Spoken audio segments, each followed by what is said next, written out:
하나님의 말씀 먼저 보겠습니다. 요한복음 2장, 신약 성경 요한복음 2장입니다. 우리 몽골 우리 의료진들이 오셨는데요.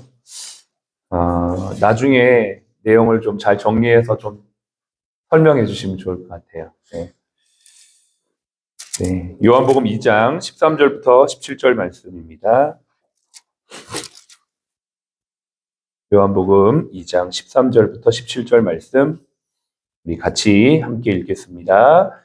유대인의 유월절이 가까운지라 예수께서 예루살렘으로 올라가셨더니 성전 안에서 소와 양과 비둘기 파는 사람들과 돈 바꾸는 사람들이 앉아 있는 것을 보시고 노끈으로 채찍을 만드사 양이나 소를 다 성전에서 내쫓으시고 돈 바꾸는 사람들의 돈을 쏟으시며 상을 엎으시고 비둘기 파는 사람들에게 이르시되 이것을 여기서 가져가라. 내 아버지의 집으로 장사한 집을 만들지 말라 하시니 제자들이 성경 말씀에 주의 전을 사모하는 열심히 나를 삼키리라는 것을 기억하더라. 아멘. 우리가 방금 읽었던 이 장면은 예수님께서 극대노하시는 장면입니다. 분노를 표출하시는 장면이죠. 우리가 예수님 하면은 사랑의 주님, 또 인자하시고 온유하신 분, 그렇게 이해하고 있지만 사실은 예수님이 전혀 화를 내지 않으신 건 아니에요. 분노를 표출하시는 오늘의 장면도 있고요. 또 바리새인들이나 서기관 같은 가식적이고 이중적인 종교 지도자들을 향하여서 독사의 자식이라고 저주까지 하시면서 극대노하시는 장면들을 우리는 성경 곳곳에서 볼 수가 있습니다. 뿐만 아니라 우리가 성경의 위인이라고 하는 사람들도 자신의 감정과 또 분노를 표출하는 것들을 많이 볼 수가 있습니다. 성경에서는 분노를 하지 말라라고 말하지 않고요. 감정이나 분노를 다스리라라고 말씀을 하고 있습니다. 분노하는 것 자체가 어쩌면 나쁘다기보단 그 감정을 잘 조절하고 표출하는 것이 지혜롭다라고 말하는 것이죠. 오늘은 목요 열린 예배로서 분노는 나의 힘이라는 제목의 말씀 함께 좀 나누길 원합니다. 우리가 분노를 느끼는 일반적인 경우가 언제인가 생각해보면 자신이 공격을 받았다고 느낄 때 자동적으로 방어 기제 형태로 분노가 이제 표출이 되는 것이죠. 상대방의 공격을 위협으로 느끼게 되고 자연스럽게 이제 화가 나게 되면서 이제 그것을 분노의 형태로 표현하는 것입니다. 우리가 분노를 느끼는 경우는 참 다양해요. 물리적인 공격을 받았을 때 심리적으로나 정서적으로 모욕이나 혹은 내가 중요하다고 느끼는 가치가 훼손당할 때 혹은 나의 존재가 부정당할 때 우리는 그것을 위협으로 느껴서 분노를 표현하게 되는 것입니다. 경영자들이나 리더들의 경우는 경쟁사나 혹은 상대방의 어떤 그 발전, 또 앞서가는 모습, 또 함께 일하는 동료들의 배신, 이런 것들을 통해서 위협을 느끼게 되고 또 그것이 또 분노로 표출이 되는 경우가 있습니다.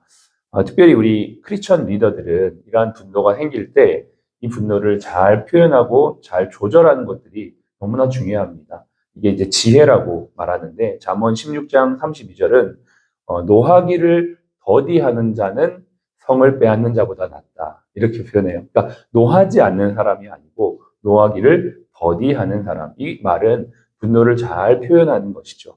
그러한 사람이 정말 지혜로운 사람이고 그것이 바로 성경이 말하는 크리스천 리더의 분노의 표현 방법이다라고 생각해 볼 수 있겠습니다. 이렇게 할 수 있으려면 우리에게 이러한 질문을 반드시 해야 합니다. 우리 크리스천들은 하나님의 절대 주권을 믿기 때문에 이 상황이 왜 일어났는지 하나님께서 지금 이 상황을 통해서 나에게 말씀하시고자 하는 것이 무엇인지를 먼저 물어야 돼요. 지금 저 사람이 나에게 이렇게 화가 나게 하고 이 상황이 지금 나를 분노하게 했다라고 생각하기보다는 하나님께서 지금 나에게 원하시는 뜻이 무엇인가?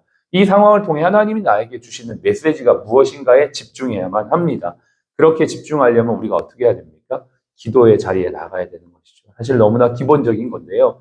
예배의 자리, 기도의 자리에 우리가 있을 때 하나님이 지금 이 상황을 통해 나에게 원하시는 것이 무엇인지를 하나님 앞에 물을 수 있는 그러한 기회가 되는 것입니다. 그래서 분노가 일 때, 어려움이 일 때 여러분 항상 예배 자리에 먼저 나아가시기를 바랍니다. 두 번째 또 방법이 있는데요. 여러분 주변에 좋은 믿음의 동역자들이 있어야 합니다. 여러분들에게 정말 참된 지혜와 방향을 알려줄 수 있는 참모들, 좋은 동역자들을 여러분 옆에 두시는 것들은 정말 좋은 방법이 될 수 있습니다. 그래서 그 분노와 그러한 상황들을 정확하게 해석하고 바르게 도와줄 수 있는 그러한 동력자들이 있을 때 우리는 분노를 잘 이겨낼 수가 있는 것이죠. 이번 주 계속 말씀을 나누면서 우리에게 좋은 동력자, 다윗과 요나단 같은 관계, 또 룻과 나오미, 혹은 룻과 보아스, 또 바울과 브리스가와 아굴라 같은 그런 믿음의 동력 관계, 또 좋은 참모들이 우리와 함께하는 이러한 우리 공동체가 되기를 원한다. 또 우리 지원 성기가 되기를 원한다. 그런 말씀들을 나누는데요. 우리가 정말 이 일터에서도 이런 좋은 관계를 통해서 우리의 분노를 잘 표현하고 또 잘 다스릴 수 있기를 간절히 바랍니다. 그런데요, 이러한 실질적인 위협이 없고 위중한 상황이 없는데도 가정이나 일터에서 화를 내는 상황들은 존재하죠. 이때 생겨나는 분노는 뇌과학자가 장동선 박사라는 분이 얘기하시기를 이것은 어떤 공격이나 위협으로 인한 분노가 아니고 좌절에 의한 분노다. 이런 거죠. 그러니까 사람마다 생각하는 기준이나 가치관이 있습니다. 리더들이 생각하는 방향이 있고 이렇게 되어야 된다라는 것들이 있습니다. 근데 이렇게 다 되어야지 잘 되고 우리가 이제 운영도 잘 되고 병원도 정말 좋은 병원이 되는데 내가 생각했던 방향 기준이 이루어지지 않았을 때 또 이렇게 해야 되는데 이게 안 됐을 때 이제 분노가 이제 올라오는 것이죠. 이것이 이제 좌절에 의한 분노라는 것입니다. 예를 들면 우리 부모님들이 자녀들에게 정말 혼신의 힘을 다해서 양육하고 가르치고 돈을 투자했는데 아이들이 이것과는 완전 반대로 나갈 때 내가 너를 어떻게 키웠는데 이러면서 이제 올라오는 분노가 이제 좌절에 의한 분노와 같은 것이죠. 병원에서도 이제 이런 것들이 있는 것 같습니다. 병원으로서 당연히 해야 되는 일들, 또 당연히 내야 되는 결과물들이 있는데 이걸 내가 왜 이렇게 해버린 거야 라고 생각하게 되면서 그 사람에 대한 기대, 또 그런 기준들이 무너지게 되는 것이죠. 그러면서 우리 안에 이제 분노가 올라오게 되는 것입니다. 오늘 우리가 읽었던 이 말씀도 사실 그러한 관점으로 이해할 수 있는 것입니다. 예수님은 천지와 만물을 지으신 분입니다. 모든 세상을 다 관리하고 다스리며 하나님의 뜻을 이루어 가시는 것이죠. 근데 성전이 하나님의 뜻대로 세워져야만 하고 성전이 하나님의 뜻을 기능을 감당해야 되는데 전혀 반대 방향으로 지금 이 기능이 되고 있는 겁니다. 마치 장사치들이 모여서 장사하는 소굴이 되어진 것을 보면서 예수님이 이제 극대노를 하게 되는 것이죠. 이러한 부분이 바로 예수님도 어떤 관점에서 뇌과학의 관점에서 보자면 좌절에 의한 분노라고 볼 수가 있는 것이죠. 원래 해야 되는 성전으로서의 마땅한 기능을 감당하지 못함으로 말미암아 이제 생겨나는 분노인 것입니다. 이후에 이제 우리는 이 요한복음 2장이기 때문에 이후에 이제 예수님이 어떻게 풀어가시는가를 우리는 봐야 되는데요. 예수님은 3년 반 동안 제자들과 당신이 생각했던 기준, 하나님의 나라, 또 하나님의 방식을 쭉 풀어서 소통하면서 그들을 이끌어 가시는 것들을 볼 수가 있습니다. 그래서 이제 우리가 이것을 이제 적용하는 것은 우리도 이제 리더로서 일터에서 어떤 내가 생각했던 기준과 방향이 있는데 이것들이 잘 이루어지지 않았을 때 분노를 표출하기 전에 이것들을 잘 소통하고 또 잘 말해주고 설명해주는 시간들이 필요하다라는 것들을 알 수가 있는 것이죠.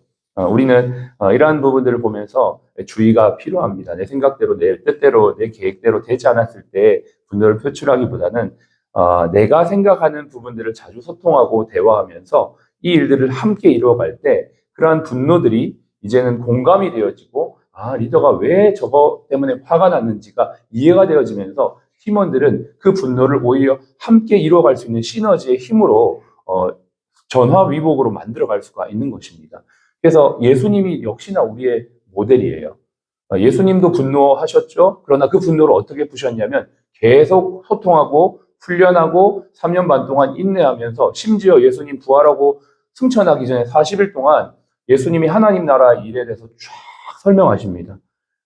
AS까지 하세요. 십자가에서 죽으시고 부활하신 이후에 승천하시기 40일 동안 계속 영적인 AS를 해주시면서 제자의 삶에 대해서 하나님의 나라에 대해서 계속 설명해 가시는 것들을 보게 되는데 역시 우리 예수님이 우리의 어떤 리더의 표본이시고 모델이시기 때문에 우리 역시도 그러한 상황에서 우리의 팀원들을 어떻게 끌어가야 될지 분노를 잘 표현하되 또 그것을 함께 나눌 수 있는 동력자들과 함께 풀어가고 또 그것이 잘 이해되지 않는 팀원들을 잘 설명해서 함께 그 일들을 이루어갈 수만 있다면 우리는 지금보다 더 나은 팀워크로 세워지는 좋고 아름다운 병원이 될 줄로 믿습니다.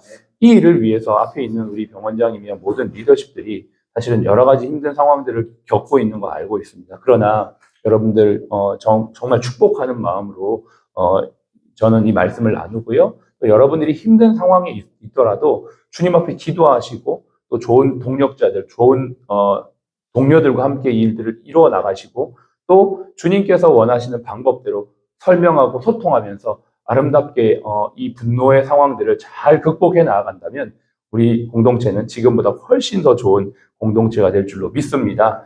우리 사랑 플러스 리더들이 주님처럼 일하는 리더들이 되시기를 주님의 이름으로 축복합니다. 잠깐 한번 기도하겠습니다. 하나님 감사합니다.